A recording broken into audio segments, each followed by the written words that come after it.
Breaking news చూస్తున్నాం. తాడిపత్రిలో ఉద్రిక్తత నెలకొంది. జేసీ ప్రభాకర్ రెడ్డి, కాకర్ల రంగనాథ్ వర్గీయుల మధ్య ఘర్షణ నెలకొంది. వినాయక నిమజ్జనం ఊరేగింపులో రెండు వర్గాల మధ్య గొడవ జరిగింది.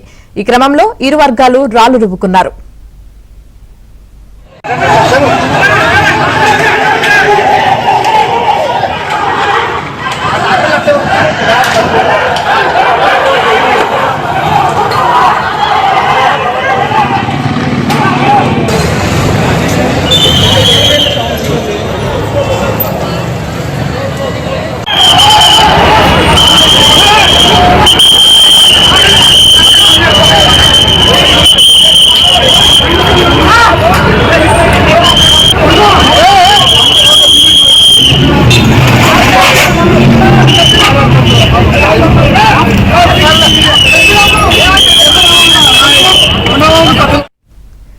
తాడిపత్రిలో ఉద్రిక్తత నెలకొంది. జేసీ ప్రభాకర్ రెడ్డి, కాకర్ల రంగనాథ్ వర్గీయుల మధ్య ఘర్షణ నెలకొంది.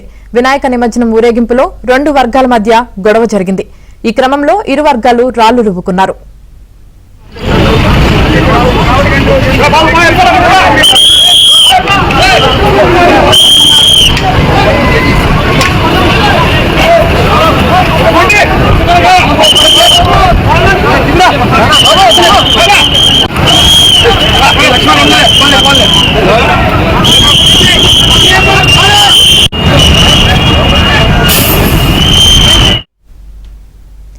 తాడిపత్రిలో ఉద్రిక్తత నెలకొంది. ఇక దీనికి సంబంధించి పూర్తి సమాచారం మా ప్రతినిధి సురేష్ అందిస్తారు. సురేష్, వినాయక నిమజ్జనం సందర్భంగా తాడిపత్రిలో తీవ్ర ఉద్రిక్త పరిస్థితులు ఏర్పడ్డాయి. టీడీపీలోని రెండు వర్గాలకు చెందిన నేతల వర్గీయులు ఒకరిపై ఒకరు రాళ్లదాడి చేస్తున్నారు. తాడిపత్రి మున్సిపల్ చైర్మన్ జేసీ ప్రభాకర్ రెడ్డి, మరో టీడీపీ నేత కాకర్ల రంగనాథ్ వర్గీయులు ఒకరికొకరికి ఎదురుపడి రాళ్లదాడి చేసుకోవడంతో తీవ్ర ఉద్రిక్త పరిస్థితులు ఏర్పడ్డాయి. ప్రభుత్వ ఆసుపత్రి సమీపంలోనికి టీడీపీ నేత కాకర్ల రంగనాథ్ చెందిన వినాయక విగ్రహం ఊరేగింపుగా చేరుకుంది. అదే సందర్భంలో అక్కడే జేసీ ప్రభాకర్ రెడ్డి వర్గీయులు కూడా పెద్ద ఎత్తున గుమికూడారు.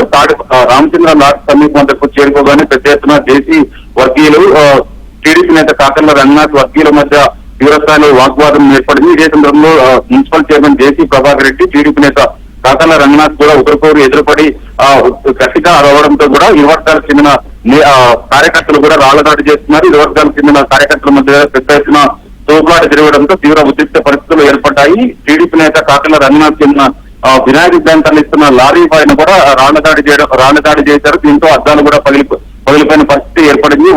దీంతో పెద్ద ఎత్తున పోలీసు వర్గాలు కూడా వినాయక విగ్రహం తరలిస్తున్న లారీ వద్ద చేరుకుని ఇరు వర్గాలను చెదరగొట్టారు. లాఠీలకు పనిచేయడంతో ఇరు వర్గాలకు చెందిన కార్యకర్తలతో పాటు ఇరు వర్గాలకు చెందిన వారిని కూడా చెదరగొట్టడంతో కొంత ఉద్రిక్త పరిస్థితి తగ్గిందని చెప్పవచ్చు. అయితే పెద్ద ఎత్తున పోలీసు బలగాలు కూడా ఇరు వర్గాలకు చెందిన నేతల మధ్య ఘర్షణ చెలరేగే అవకాశం ఉండడంతో పెద్ద ఎత్తున పోలీసు బలగాలు కూడా అక్కడికి చేరుకుని ఇరు వర్గాలకు ఎటువంటి పరిస్థితులను గొడవకు దిగుతున్నట్టు ఘర్షణకు పాల్పడుతున్నట్టు కూడా గట్టి బందోబస్తు కూడా ఏర్పాటు చేశారు. పెద్ద ఎత్తున పోలీసు బలగాలు కూడా మరింత. అయితే ప్రస్తుతం తాడిపత్రిలో మాత్రం తీవ్ర ఉద్రిక్త పరిస్థితులు కొనసాగుతున్నాయి. ఇరు వర్గాలకు చెందిన నేతలు ఏ క్షణమైనా కూడా ఒకరిపై దాడులు చేసిన అవకాశం ఉంటూ పెద్ద ఎత్తున పోలీసు బలగాలు మోరించి ఇరు వర్గాలను చెదరగొడుతున్న పరిస్థితి కనిపిస్తుంది. వినాయక నిమజ్జనం సందర్భంగా తాడిపత్రిలో ఘర్షణ చెలరేగే అవకాశం ఉండడంతో ముందస్తుగానే పోలీసు బలగాలు పెద్ద ఎత్తున మోహరించాయి. పెద్ద ఎత్తున మోహరించడంతో పాటు ఇరు వర్గాలకు చెందిన నేతలు కూడా హెచ్చరికలు జారీ చేశారు. ఎటువంటి పరిస్థితుల్లోనే వినాయక నిమజ్జనం సందర్భంగా ఘర్షణలకు పాల్పడినట్లయితే గట్టి చర్యలు తీసుకుంటామంటూ కూడా పోలీసులు హెచ్చరికలు జారీ చేశారు. ఒకవైపు పోలీసు హెచ్చరికలు ఉన్నప్పుడు కూడా ఏదైతే రామచంద్ర లాట్ సమీపం వద్దకు టీడీపీ నేత కాకర్ల రంగనాథ్ చెందిన వినాయక విగ్రహం పోవడంతో అక్కడే ఉన్న జేసీ వర్గీయులు పెద్ద ఎత్తున రాళ్లదాడి చేశారు. దీంతో రాళ్లదాడి చేయడంతో కూడా ఇరు వర్గాలకు చెందిన వర్గీయులు ఒకరిపై ఒకరు రాళ్లదాడికి కూడా పాల్పడ్డారు. దీంతో వాళ్ళ వాహనాలు కూడా ధ్వంసమైన పరిస్థితి కనిపిస్తుంది. ప్రస్తుతం తీవ్ర ఉద్రిక్త పరిస్థితి తాడిపత్రి పట్టణంలో కొనసాగుతుంది. Right, thank you Suresh.